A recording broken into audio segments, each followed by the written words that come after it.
Hello दोस्तों, आज जो क्वेश्चन है वो है कि साइन थीटा कॉस थीटा के इक्वल होगा for all the value of theta. यानी थीटा के प्रत्येक वैल्यू पर क्या साइन थीटा और कॉस थीटा का वैल्यू इक्वल होगा। तो ये हमें चेक करना है। यानी ये तो फॉल्स होगा, लेकिन हमको जस्टिफाई करना है आंसर को। तो हम एक एग्जांपल लेके देखेंगे कि उस एग्जांपल पे क्या ये वैल्यू सेटिस्फाइड हो रहा है कि नहीं।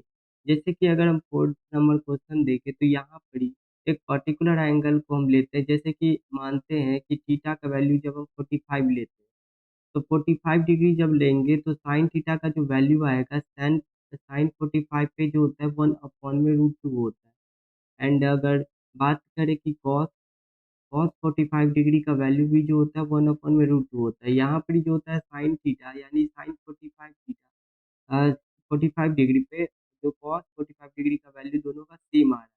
तो इस केस को ये तो एक पर्टिकुलर एंगल हो गया। अगर इस पे अगर सही है, अगर दूसरे पर भी अगर हमारा सही आ जाता है तो ये स्टेटमेंट सही हो सकती है। तो हम दूसरा एंगल को कंसीडर करते हैं। मानते हैं कि थीटा का वैल्यू क्या होता है 30 डिग्री। तो 30 डिग्री जब मानेंगे तो साइन जो होता है यानी साइन 30 डिग्री का जो वैल्यू होगा वो कितना होगा 1/2 के बराबर होता है।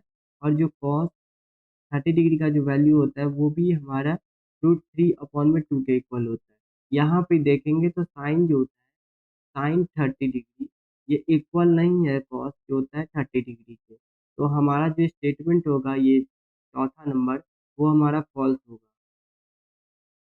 अब अगर हम बात करें पाँचवाँ नंबर का, जो पाँचवाँ नंबर बात करते हैं तो यहाँ पर दिया है कि कॉट ए जो होता है नॉट डिफाइंड होगा फॉर ए के वैल्यू 0।